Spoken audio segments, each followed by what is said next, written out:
Good afternoon दोस्तों। स्वागत है आप सभी का एक बार फिर से LNIS के हिंदी यूट्यूब चैनल पर।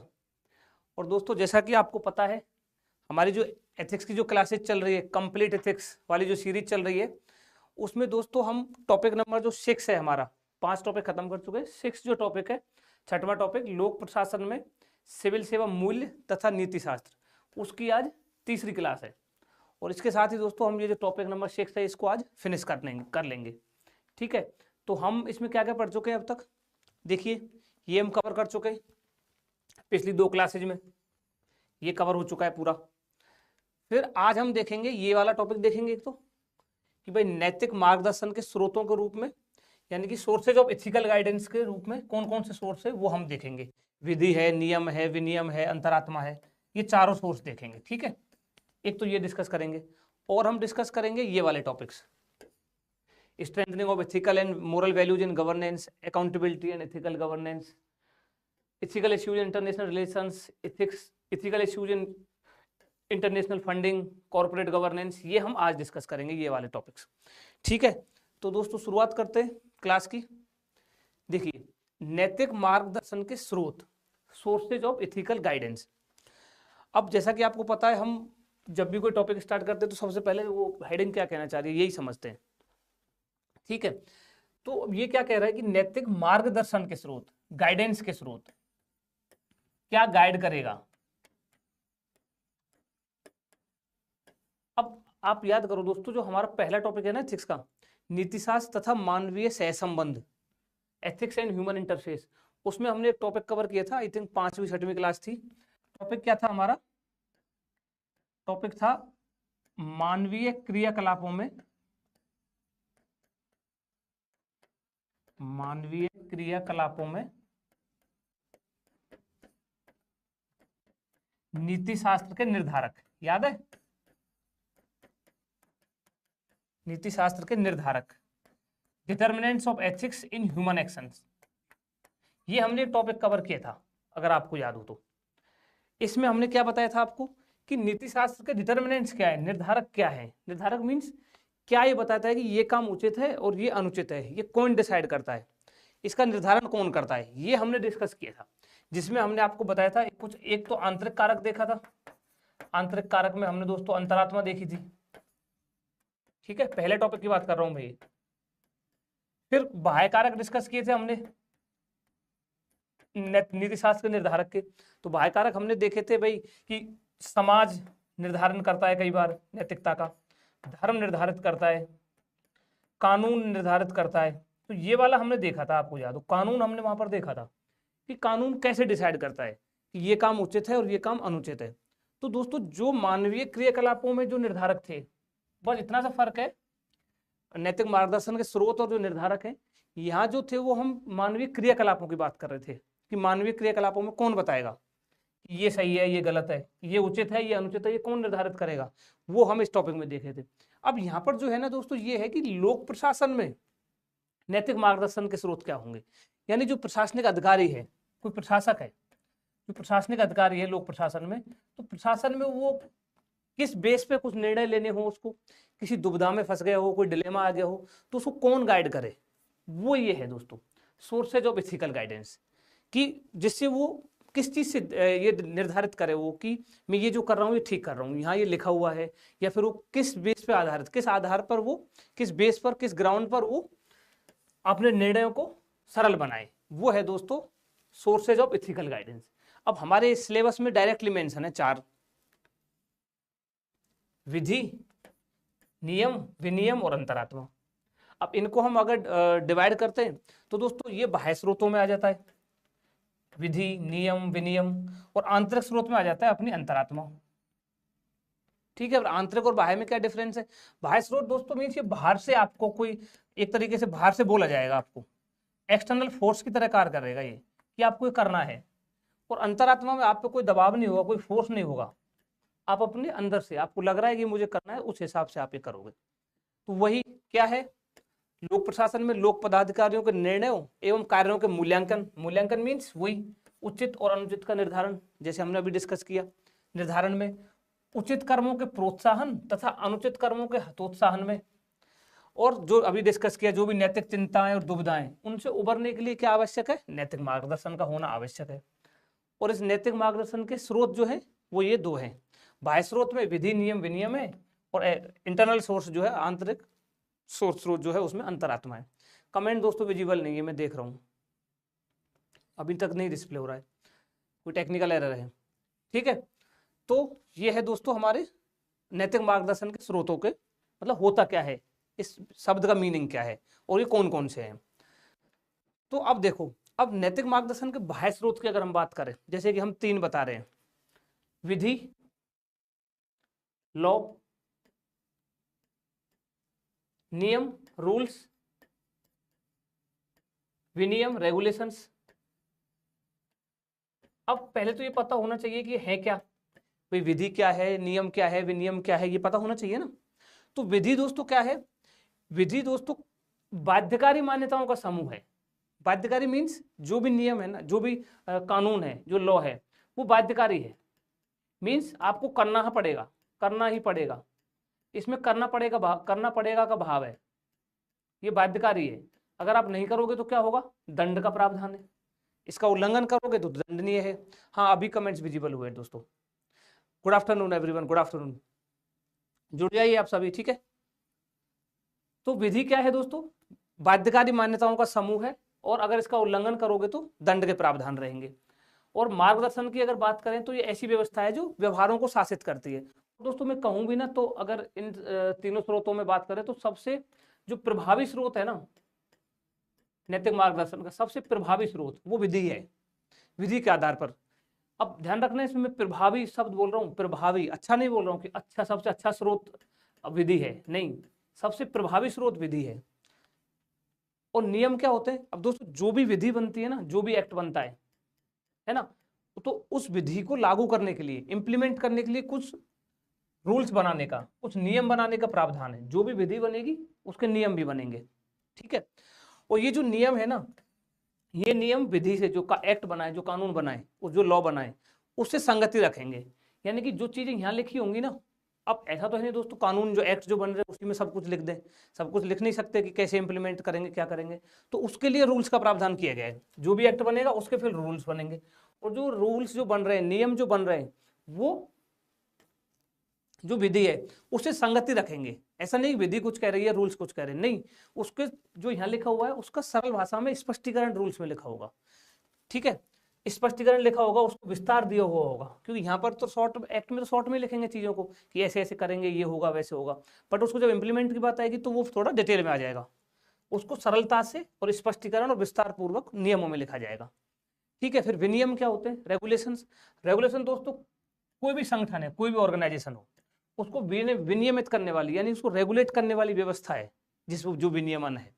और ये क्या है? विनियमन दोस्तों विधि और नियम, यानी इन दोनों के, लॉ का, और जो लॉ है एक्ट जो है उसका, और रूल्स जो है, इनको भी विस्तार देता है रेगुलेशंस। इसमें उस ऑर्गेनाइजेशन को रेगुलेट करने की बात आ जाती है। उन्हें प्रायोगिक परिस्थितियों के अनुकूल बनाता है, मतलब प्रैक्टिकली कैसे किया जाए कामों को, वो रेगुलेशंस में लिखा रहता है। और मुख्यतः ना ये जो है, ये जो वाला पार्ट जो है रेगुलेशंस वाला, ये तकनीकी और जो प्रक्रियात्मक, जो फंक्शनल जो पहलू है ना, उससे जुड़ा हुआ है विनियमन। तो हमने देखा विधि क्या है, नियम क्या है, विनियम क्या है। इन शॉर्ट अगर कहें तो नियम, विधि जो है बाध्यकारी समूह वो है, मान्यताओं का समूह है, और विधि, जो भी विधि बनेगी उसके लिए नियम जरूर बनेंगे। ठीक है, तभी वो इम्प्लीमेंट होगा। अब इसमें हमको पता होना चाहिए कि भाई विधि कौन बनाता है, नियम कौन बनाता है, विनियमन कौन बनाता है, रेगुलेशंस कौन बनाता है, और इनके कुछ एग्जांपल्स जिससे आपको और आसान इसे समझ में आए। तो देखिए दोस्तों, विधि जो है ना, लॉ जो है, लॉ दोस्तों या तो संसद बनाएगा, संसद के दोनों सदनों से पारित होगा, फिर राष्ट्रपति साइन करेंगे और वो एक्ट बन जाएगा, राइट। या फिर संबंधित राज्य का विधानमंडल, विधानसभा, संसद और विधानमंडल विधि बनाते हैं। ठीक है, और विधि के एग्जाम्पल बहुत सारे, मानवाधिकार अधिनियम है, लोकपाल अधिनियम है, आरटीआई अधिनियम है, बहुत सारे एक्ट बनते रहते हैं। तो विधि कौन बनाएगा? संसद या लेजिस्लेचर, विधायिका। ठीक है, ये विधि निर्माण का कार्य करती है। फिर रूल्स, अब एक्ट बन गया, मान लीजिए आरटीआई अधिनियम बन गया। अब आरटीआई अधिनियम को लागू करने के लिए, इंप्लीमेंट करने के लिए कार्यपालिका इसके लिए रूल बनाएगी, एग्जीक्यूटिव। एग्जीक्यूटिव इसके लिए रूल्स बनाएगी। अब जैसे आरटीआई अधिनियम बना, अधिनियम को लागू करने के लिए आरटीआई अधिनियम नियमावली बनाई गई, आरटीआई एक्ट रूल्स बनाए गए जिससे उसको लागू किया जाए। उसमें स्पष्टीकरण करके लिखा के सरल भाषा में लिखा गया कि इस कानून में ये लिखा हुआ है, इसको ऐसे ऐसे हम लागू करेंगे। ठीक है, ये लेजिस्लेचर बना रही है विधायिका, विधि संसद और विधानमंडल। नियम जो है एग्जीक्यूटिव बना रही है, कार्यपालिका। और जो विनियमन कौन बनाएगा फिर? रेगुलेशंस। रेगुलेशन दोस्तों जो संस्था है, जो रेगुलेटरी बॉडी है, वो खुद अपने विनियमन बनाएगी। फॉर एग्जाम्पल ट्राई है, सेबी है, इरेडा है, telephone regulatory authority of India, security exchange board of India एडा, इंश्योरेंस रेगुलेटरी डेवलपमेंट वाला जो है, ये दोस्तों विनियमन है। तो हमने देखा विधि क्या है, नियम क्या है, विनियमन क्या है, कौन बनाता है, कौन लागू करता है और कौन उनको किस तरीके से उनका वो किया जाता है, उपयोग किया जाता है। अब बताइए दोस्तों, अब एक जो लोक सेवक है, जो एक लोक प्रशासक है, ठीक है, जो एक लोक सेवक है, आईएएस आईपीएस जो आप जिसकी तैयारी कर रहे हैं, अब उसको नैतिक मार्गदर्शन के रूप में, यानी कि जो भी उसके पास आ रहे हैं उसको कोई निर्णय लेना है, कोई डिसीजन लेना है, जो भी उसको कुछ आगे अपनी नीतियों को इम्प्लीमेंट करने में उसको कुछ दुविधाएं आने वाली है, तो वो किससे गाइड ले? इनसे लेगा। भाई जो विधि में लिखा हुआ है, संसद ने और विधानमंडल ने जो आपको कानून बना के भेजा है, आप उसके हिसाब से काम कीजिए, बिल्कुल करना पड़ेगा इसके हिसाब से ही। फिर आप खुद फिर एग्जीक्यूटिव में हो, कार्यपालिका में हो, तो आपने नियम बनाए हैं, ठीक है, तो कार्यपालिका के जो नियम है उन नियमों के हिसाब से काम कीजिए, इन नियमों से बियॉन्ड मत जाइए। फिर जो रेगुलेटरी अथॉरिटीज हैं, इसमें न्यायिक अर्धन्यायिक निकाय जो आती हैं, अब ये है, ये अपने जो रेगुलेशंस जो बनाए हुए हैं आपने खुद ने, बॉडीज ने, उस रेगुलेशन के हिसाब से काम कीजिए। तो इनके कार्यों में, यानी कि लोक प्रशासन में जो लोक सेवक है उनके मार्गदर्शन में सहायक स्रोत है ना ये, इस तरीके से ये सोर्सेज हैं गाइडेंस के लिए, इथिकल गाइडेंस के लिए, कि कैसे काम करें हम। जब प्रशासन में है, अपनी ड्यूटी पे है, अपने ऑफिस में है, तो हम इनका सहारा ले सकते हैं, ये हमको गाइड करेंगे। हम नियम के अनुसार काम करेंगे, हम विनियमन के अनुसार काम करेंगे, हम विधि के अनुसार काम करेंगे। और कई बार ऐसी सिचुएशंस आएंगी कि ये तीनों में ही स्पष्टता नहीं है, विधि में भी स्पष्टता नहीं है उतनी, रूल्स में भी उतनी स्पष्टता नहीं है, विनियम में भी उतनी स्पष्टता नहीं है, तो फिर किसके अनुसार कार्य करें? तो दोस्तों उसके लिए इसलिए सिलेबस में रखा गया है आंतरिक स्रोत, अंतरात्मा, कंसाइंस। अपने अंतरात्मा के हिसाब से आप काम कीजिए।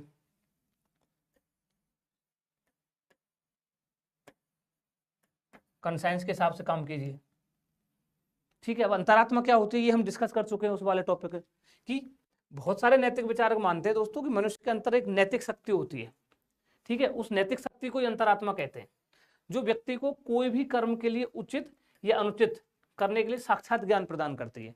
और ये जो ज्ञान होता है इसके लिए किसी भी तर्क की या किसी भी प्रमाण की आवश्यकता नहीं होती है, कोई तर्क नहीं चाहिए, कोई प्रमाण नहीं चाहिए, कुछ नहीं चाहिए, बस करना है।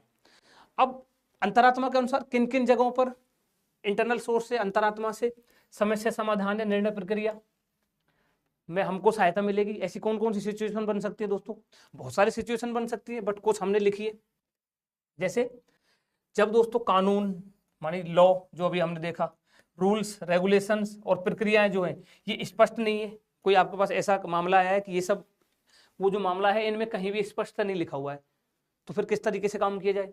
तो आप अंतरात्मा का सहारा लीजिए, ठीक है। कुछ तथ्यात्मक आंकड़े या कोई स्पष्ट उदाहरण उपलब्ध नहीं है, आपको कुछ फैक्ट्स नहीं मिल रहे हैं, कुछ आंकड़े नहीं मिल रहे हैं, और कोई एग्जाम्पल भी ऐसा नजर नहीं आ रहा है कि ऐसा कभी कुछ ऐसा हुआ हो पास्ट में, तो ऐसे कोई आपके पास मामला आया तो आप अंतरात्मा के अनुसार कार्य कीजिए, ठीक है। फिर जब किसी प्राधिकार युक्त व्यक्ति को अपने विवेकाधीन शक्तियों का प्रयोग करना हो, उसकी जो विवेकाधीन शक्तियां हैं, विवेकाधीन डिस्क्रिशनरी जो पावर है उसकी, ठीक है, जो उसके विवेक के अंतर है, यानी कि नियम कानूनों के परे हैं वो, और उस पर वो फैसला छोड़ दिया गया है कि आप खुद ही डिसाइड कीजिए अपने से, तो फिर आप अंतरात्मा के अनुसार कार्य कीजिए। कुछ तत्काल निर्णय लेने हों आपको, जैसे फॉर एग्जांपल आपदा के समय, ये हमने डिस्कस भी किया था उस टाइम भी, भाई कोई आपदा आ गई है, डिजास्टर आया है, आपको सडनली कुछ करना है, तो उसके लिए आप विधि नियम रेगुलेशन को थोड़ा ना फॉलो करने बैठेंगे। जैसे उस एग्जाम्पल में हमने डिस्कस किया था कि कोई बाढ़ आई है, मान लीजिए फ्लड आई है, तो आपको नाव चाहिए या जो भी रिसोर्सेज चाहिए, तो गवर्नमेंट का प्रोसेस तो क्या है, एज पर रूल्स या नियम, तो विधि के हिसाब से तो कि आप टेंडर निकालिए, समुद्र निकालिए, फिर आप मंगाइए। बट अब यहाँ पर आप टेंडर और ये सब निकालने रहोगे तब तक तो बहुत नुकसान हो जाएगा। यहाँ पर प्रायोरिटी क्या है, जान माल की रक्षा करना, तो इस समय आप अंतरात्मा के अनुसार कार्य कीजिए।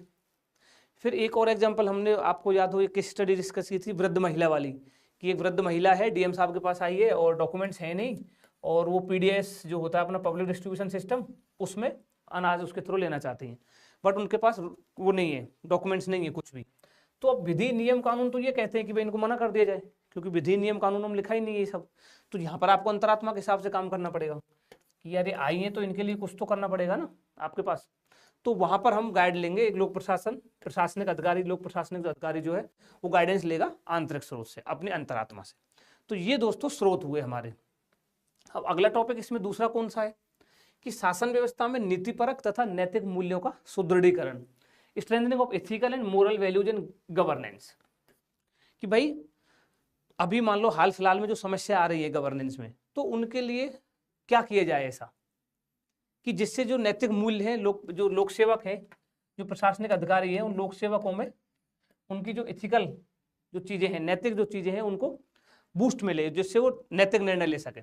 तो दोस्तों अगर वर्तमान में हम बात करें, शासन व्यवस्था में नजर डालें, तो बहुत स्तरों पर हमको देखो ये समस्या देखने को मिलती है, और भी बहुत समस्या आप इसमें लिख सकते हैं, जैसे कि लाल फीताशाही दोस्तों, रेड टेपिज्म, औपनिवेशिक मानसिकता क्या होती है, कल भी हमने डिस्कस किया था इसको, लोक निधि का दुरुपयोग के मामले मिलते हैं, जनहित के कार्यों के प्रति उदासीनता, स्वार्थ सिद्धि की भावना देखने को मिलती है, उत्तरदायित्व से पलायन, कर्तव्यों की उपेक्षा की जा रही है, असंवेदनशीलता, ये सारे दोस्तों इश्यूज हमको आज के टाइम पे हमारा जो शासन व्यवस्था है उसमें देखने को मिलते हैं। अब इनको सुदृढ़ीकरण के लिए, मतलब ये जो समस्याएं ये इनको ओवरकम किया जा सके, इनको थोड़ा कम किया जा सके, तो उसके लिए क्या है, हम इनको अगर अपने हिसाब से देखें तो इसको सुदृढ़ीकरण के जो उपाय है, स्ट्रेंथनिंग के जो उपाय हैं, strengthening of ethical and moral values in governance, उसके उपायों में देखें तो हम इसको 3 भागों में देख सकते हैं दोस्तों। पहला उपाय हम देख सकते हैं भाई कुछ संस्थागत उपाय, कुछ इंस्टीट्यूशनल कुछ उपाय किए जाएं, कुछ नागरिक प्रशासन भागीदारी के आधार पर कुछ उपाय किए जाएं, कुछ टेक्निकल उपाय भी किए जाएं, तकनीकी पक्ष, जिससे मोरल वैल्यूज को बढ़ावा मिले। यानी कि उन पर एक तरीके से जो ये दिक्कतें आ रही हैं, जिन वजह से ये दिक्कतें आ रही हैं, उन वजहों पर कंट्रोल किया जाए, वो कंट्रोल में ही एथिकल एंड मोरल वैल्यूज में सुदृढ़ीकरण की बात आएगी। तो इसमें पहला जो है दोस्तों, वो हम जो हमारा था पहला टॉपिक है, उसमें हम डिस्कस कर चुके थे कि बचपन में ही बच्चों में जो मूल्य हैं, उन मूल्यों का बीजारोपण किया जाना चाहिए। ठीक है, जिससे क्या होगा, वो बच्चे ही तो आगे चल के लोक प्रशासक, डॉक्टर, इंजीनियर वही तो बनते हैं। तो उनके अंदर फिर नीति, जब उनको पता होगा मूल्यों का अच्छे से उनके अंदर बीजारोपण किया गया, तो नीति शास्त्र नैतिकता के अनुसार कार्य करेंगे, है ना। बट जब इस चीज से भी काम नहीं चल रहा है, ठीक है, और प्रशासन में आ गए हैं और समस्याएं आ रही हैं, तो दोस्तों ये 3 तरीके के उपाय हमने यहाँ पर बता रहे हैं। जैसे कि पहला उपाय हम बता रहे थे संस्थागत उपाय। अब संस्थागत उपाय में क्या किया जा सकता है भाई, कुछ ऐसे कानून नियम, कुछ संस्थाएं बनाइए जिनके माध्यम से अगर कोई गलत करता है तो रडार में आ जाए, तभी तो काम करेगा उनके अनुसार, जो भी हमारे स्टैंडर्ड्स हैं मूल्यों के अनुसार। ऑल्दो ये बाह्य वो है कि बाह्य उपाय हैं सारे, लगभग सारे बाह्य उपाय हैं, मतलब एक्सटर्नल उसको बोल रहे हैं कि ये कीजिए उनको नीति परक या नैतिक बनाने के लिए। इंटरनल जो उपाय था वो ये था, मूल्यों का बीजारोपण किया जाए। तो आचरण संहिता जैसे कोड ऑफ कंडक्ट बनाया जाए, फिर अगर उसकी अवहेलना करता है तो दंड के प्रावधान है। लोकपाल, लोकायुक्त, इनका इंप्लीमेंटेशन ठीक से किया जाए। जैसे लोकसभा गारंटी अधिनियम बनाया हुआ है, संस्थागत उपाय है। CBC, central vigilance commission, CBI है, ईडी है, एसीबी है, बहुत सारी संस्था है जो करप्शन पे और इन सब पे करती है अपनी प्रतिक्रिया।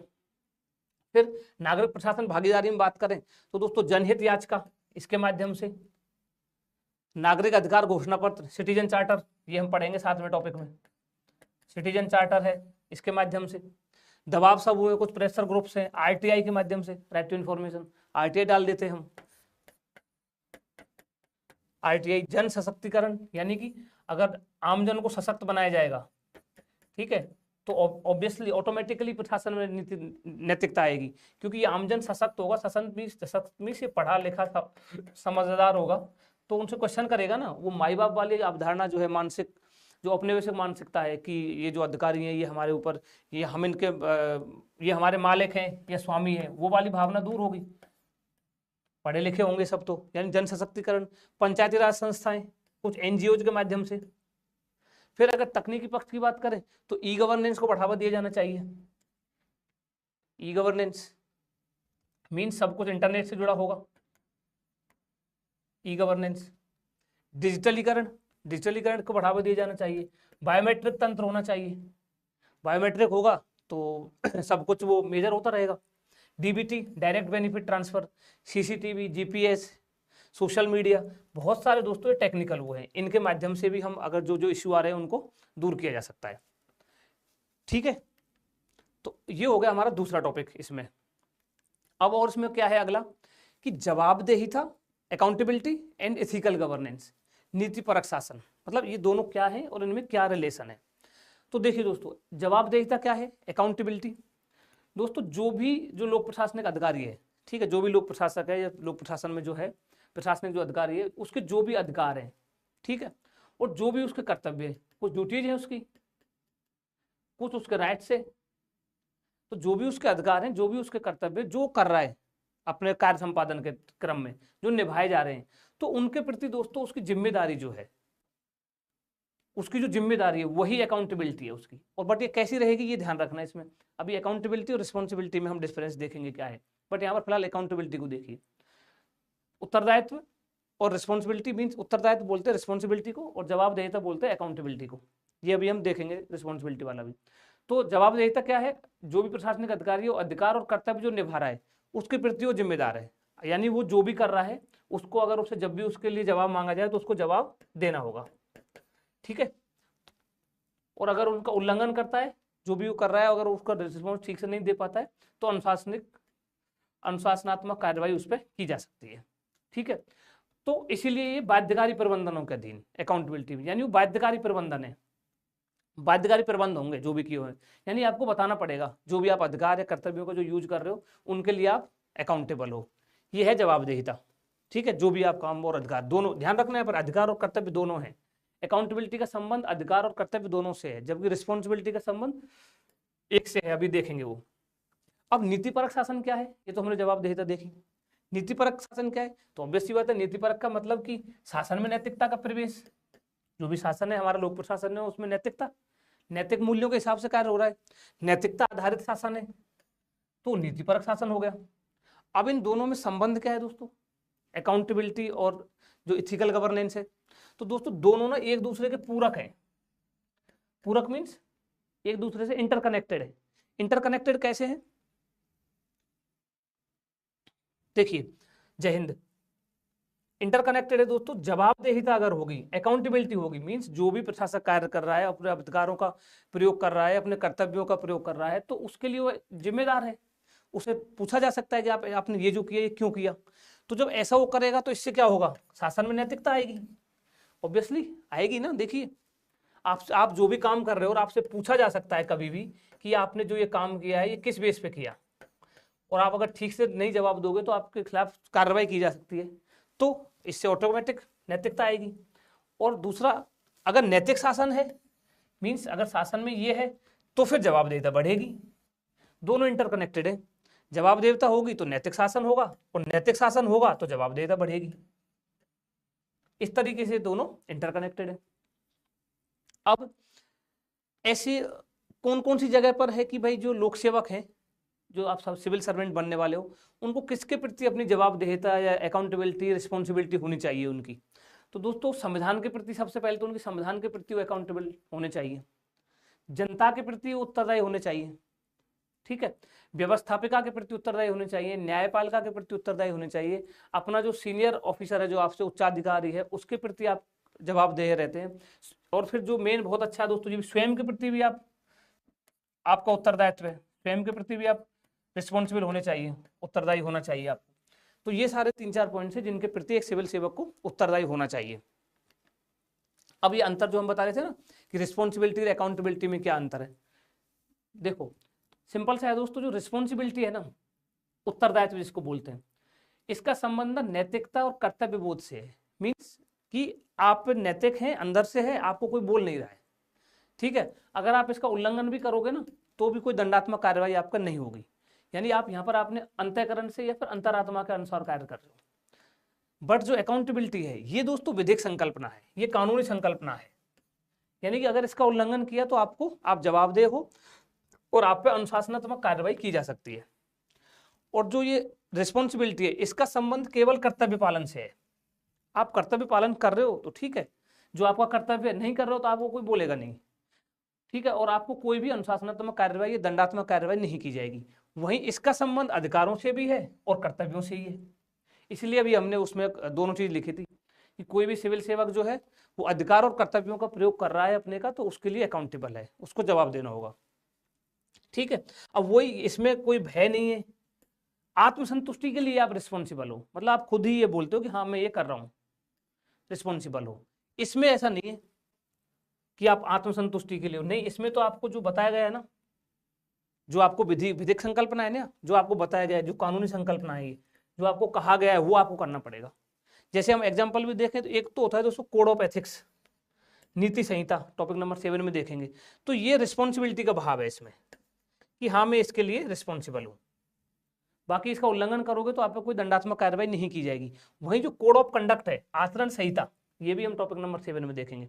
जो आचरण संहिता है इसका अगर आप उल्लंघन करोगे तो आपके खिलाफ दंडात्मक कार्रवाई की जा सकती है। तो ये दोस्तों दोनों में डिफरेंस है, रिस्पॉन्सिबिलिटी और अकाउंटेबिलिटी में, याद रखिएगा, ये कई जगह यूज आ सकता है इसका, ठीक है। अब देखते हैं इसमें अगला दोस्तों कि जो अंतरराष्ट्रीय संबंधों में नैतिक मुद्दे, ethical issues in international relations, जो अंतरराष्ट्रीय संबंध है उसमें क्या क्या मुद्दे उभर कर आ रहे हैं। तो देखिए दोस्तों, हमारा जो भारतीय संविधान है, भारतीय संविधान का भाग 4 DPSP, directive principle of state policy, यानी नीति निर्देश का जो तत्व है, नीति निर्देश का जो सिद्धांत है, उसमें दोस्तों आर्टिकल 51 अनुच्छेद 51 में क्या कहा गया है कि राज्य यानी भारतीय राज्य अंतरराष्ट्रीय शांति और सुरक्षा हेतु इसको आगे बढ़ाने के लिए कार्य करेगा, अंतरराष्ट्रीय शांति और सुरक्षा के लिए कार्य करेगा। और क्या कहा गया है कि देशों के बीच न्यायपूर्ण एवं सम्मानजनक संबंधों को बढ़ावा देगा। और कहा गया है कि अंतरराष्ट्रीय विवादों को शांतिपूर्ण ढंग से हल करने के लिए कार्य करेगा तथा अंतरराष्ट्रीय कानूनों व संधियों का सम्मान करेगा। ये दोस्तों हमारे आर्टिकल 51 में कहा गया है। तो इसी अनुच्छेद से दोस्तों हमारे जो अंतरराष्ट्रीय दायित्व है ना वो निर्धारित होते हैं, अंतरराष्ट्रीय दायित्व इससे निर्धारित हो रहे हैं। और हमारी दोस्तों प्राचीन परंपरा की बात करें तो वसुधैव कुटुंबकम की हम बात करते हैं। वसुधैव कुटुंबकम, पूरा जो धरा है, पूरी जो पृथ्वी है वो एक कुटुंब है, सब एक है, वसुधैव कुटुंबकम की हम बात करते हैं, ठीक है। वसुधैव कुटुंबकम का पक्षधर रहा है भारत हमेशा से ही। अब दोस्तों इसमें क्या क्या मुद्दे सामने आते हैं, इथिकल इश्यूज क्या क्या आते हैं इंटरनेशनल रिलेशंस में, तो ये आपका होमवर्क है, ठीक है।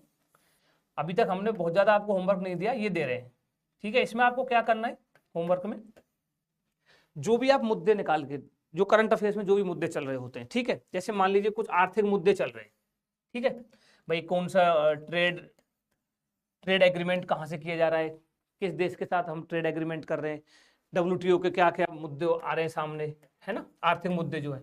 तो उन आर्थिक मुद्दों को जैसे आप IR में कवर करोगे, इंटरनेशनल रिलेशंस में आप जब पढ़ोगे IR GS पेपर 2 में, तो उसमें फिर आप देखना कि उसमें नैतिक मुद्दे क्या क्या निकल कर सामने आ रहे हैं, उन आर्थिक मुद्दों में नैतिकता की कहाँ बात हो रही है, कहाँ नैतिकता का उल्लंघन हो रहा है, ठीक है, ये देखना।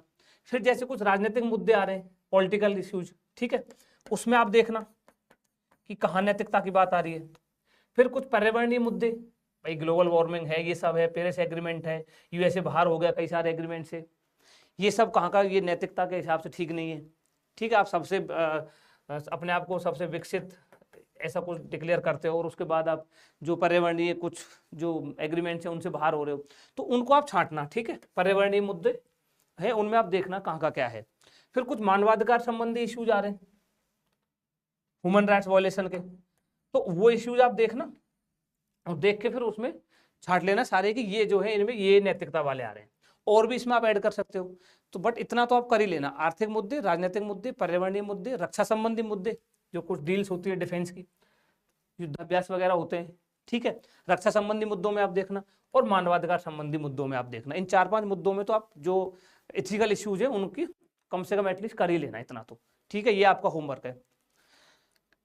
अब अगला देखते हैं दोस्तों कि अंतरराष्ट्रीय निधि व्यवस्था में नैतिक मुद्दे क्या हैं। वो तो अंतरराष्ट्रीय संबंधों में थे, ethical issues in international relations, और ethical issues in international funding, यानी फंडिंग में क्या नैतिक मुद्दे हैं।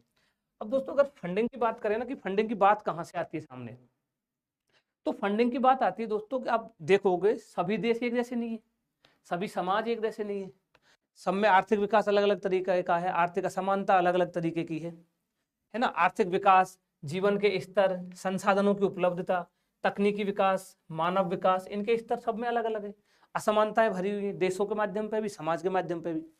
तो दोस्तों ये जो असमानता है, इनको दूर करने के लिए, गरीबी उन्मूलन के लिए, पर्यावरण सुरक्षा के लिए, मानव विकास के लिए, खाद्य सुरक्षा हेतु, इन सब के लिए दोस्तों फंडिंग की बात आती है कि फंड दिया जाए।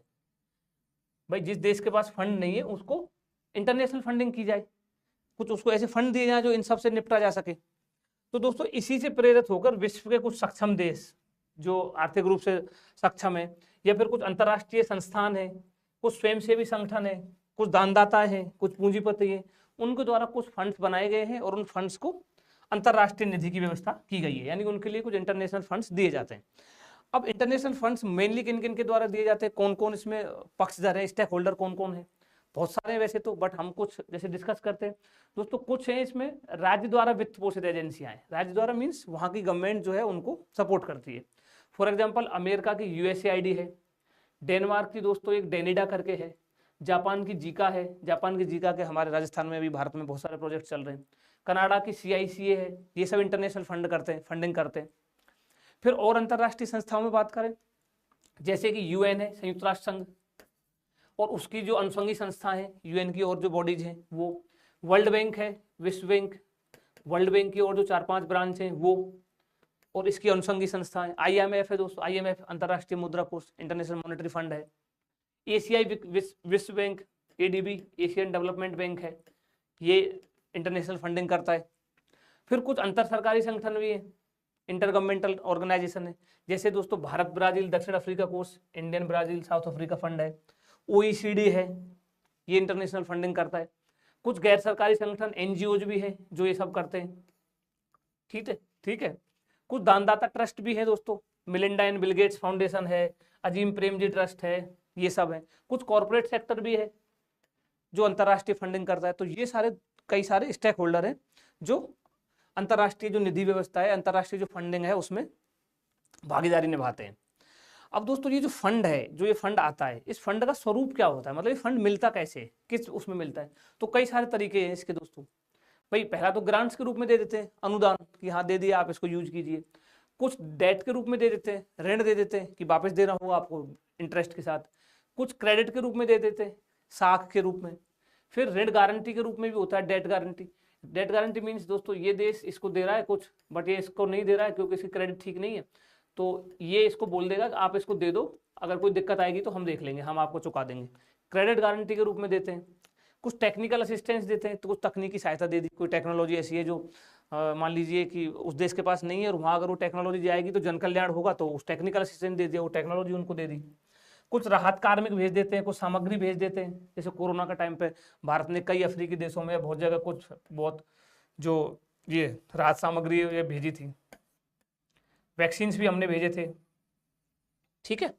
फिर कुछ मिलिट्री असिस्टेंस भी इसमें आ जाता है, सैन्य सहायता अगर देनी हो।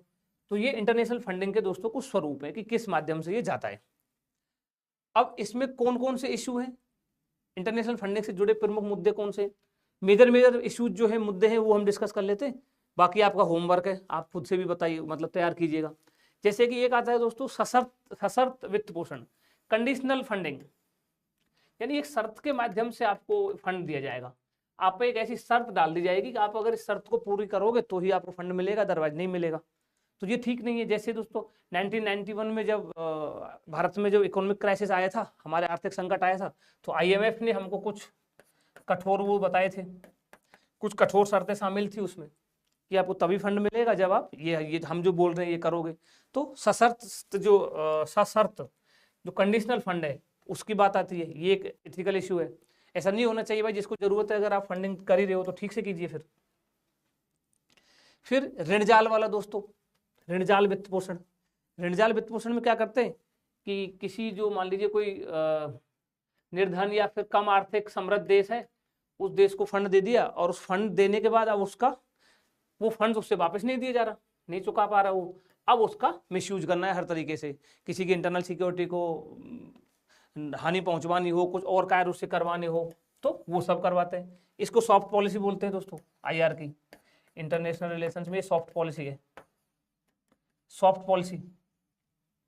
ठीक है, सॉफ्ट पॉलिसी के माध्यम से ऐसा करते हैं। जैसे चीन का one belt one road initiative जो है, बेल्ट एंड रोड इनिशिएटिव, उसके माध्यम से दोस्तों पाकिस्तान को फंड दिया था, पाकिस्तान वो चुका नहीं पाता है, तो फिर चीन हमारी जो इंटरनल सिक्योरिटी को लेकर पाकिस्तान की मदद लेता है, उनको जैसे बोलते हैं पाकिस्तान को करना पड़ता है।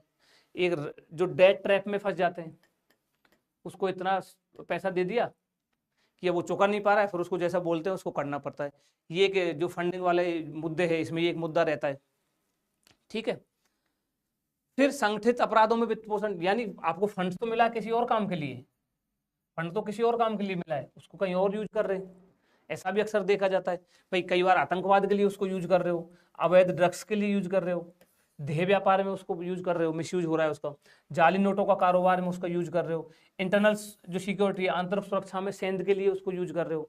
फंड किसी और काम के लिए आया है, मान लो एनजीओ बना हुआ है, अभी आया था ना ये इशू, हमारे जो नेशनल सिक्योरिटी एडवाइजर है अजीत डोभाल जी, उन्होंने भी इशू को उठाया था कि एनजीओ को फंड आ रहा है, ठीक है, फंड किसी और काम के लिए आ रहा है और उसका यूज हो रहा है भारतीय आंतरिक सुरक्षा को, आंतरिक सुरक्षा में सेंध के लिए, यानी आंतरिक सुरक्षा को खतरा पहुंचाया जाए।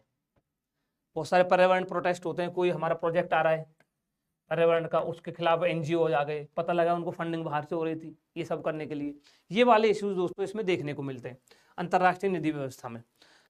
तो अब ये हो गया। अगला टॉपिक जो है इसमें दोस्तों, लास्ट टॉपिक है हमारा, वो है कॉर्पोरेट गवर्नेंस। कॉर्पोरेट सबसे ही पता लग रहा है दोस्तों, कंपनी की बात हो रही है, निगम की बात हो रही है। अब कॉर्पोरेट गवर्नेंस जो है, कॉर्पोरेट शासन व्यवस्था जो है, अगर इसकी बात करें तो कॉर्पोरेट गवर्नेंस क्या है, मतलब ये है क्या।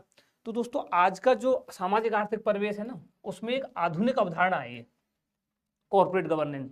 और उसमें क्या क्या इंक्लूड है, इसमें दोस्तों जो भी कंपनी है, उस कंपनी की कार्यप्रणाली, उसका कार्यप्रणाली कैसी है, उसकी निर्णय प्रक्रिया क्या है, उसकी संचालन व्यवस्था क्या है, उसके लक्ष्य क्या है, उसके उद्देश्य क्या है, इनको निर्देशित करने के लिए और इनको नियंत्रित करने के लिए जो गवर्नेंस है, यानी जो शासन है, वो कॉर्पोरेट गवर्नेंस है, यानी ये निजी संस्था से रिलेटेड है।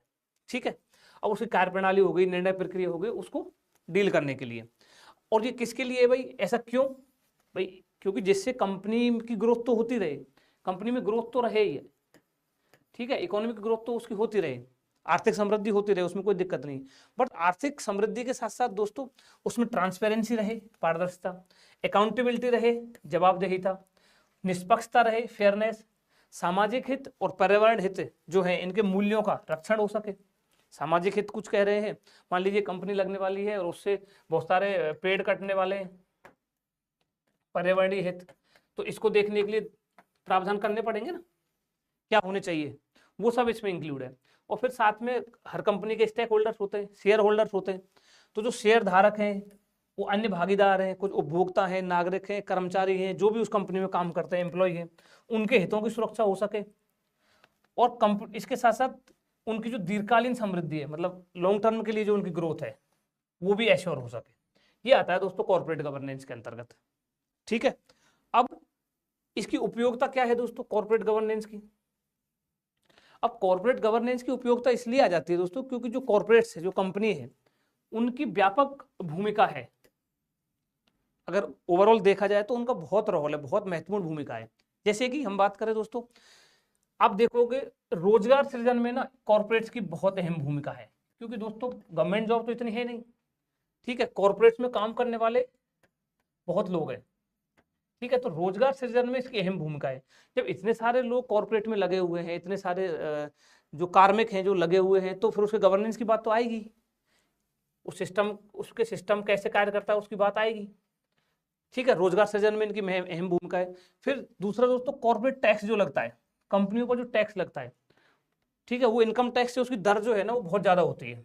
ठीक है, तो जो कॉर्पोरेट टैक्स लगता है उससे राजस्व का दोस्तों बहुत बड़ा भाग आता है गवर्नमेंट को, और उसी के माध्यम से जो हमारे समाज कल्याण की जो योजनाएं चल रही है ना, उनके लिए हम संसाधन जुटा पाते हैं, मतलब फंड्स वहीं से आते हैं मोस्टली। फिर देश के जीडीपी में इनका बहुत बड़ा योगदान होता है दोस्तों कॉर्पोरेट्स का। विदेशी निवेश को भी आकर्षित करने के लिए इनकी अहम भूमिका है, एफडीआई के लिए, फॉरेन डायरेक्ट इन्वेस्टमेंट के लिए। सीएसआर के माध्यम से दोस्तों कॉर्पोरेट सोशल रिस्पॉन्सिबिलिटी, हमने पहले भी डिस्कस किया था। CSR के माध्यम से ये अहम भूमिका निभाती है समाज कल्याण में, समाज के उत्थान में। फिर कॉर्पोरेट सेक्टर में आप देखोगे ना दोस्तों, म्यूचुअल फंड हो गए, पेंशन फंड हो गए, ये सब जो है ना, कैपिटल मार्केट जो है ये सब दोस्तों कॉर्पोरेट में आता है। तो जब इतनी इसकी व्यापक भूमिका है, इतना ब्रॉड इसका एरिया है, तो दोस्तों उसके गवर्नेंस की बात तो आएगी ही। ये इसकी उपयोगिता है कॉर्पोरेट गवर्नेंस की। तो ठीक है दोस्तों, आज हमने जो हमारा टॉपिक नंबर 6 था, देखिए, लोक प्रशासन में सिविल सेवा मूल्य, लोक प्रशासन में नीति शास्त्र, लोक प्रशासन में सिविल सेवा मूल्य और नीति शास्त्र की वर्तमान स्थितियां, समस्याएं, सुझाव हम देख चुके। सरकारी तथा निजी संस्थाओं में नैतिक चिंताएं, सरोकार दुविधाएं देख चुके। नैतिक मार्गदर्शन के स्रोतों के रूप में विधि, नियम, विनियम, अंतरात्मा देखा।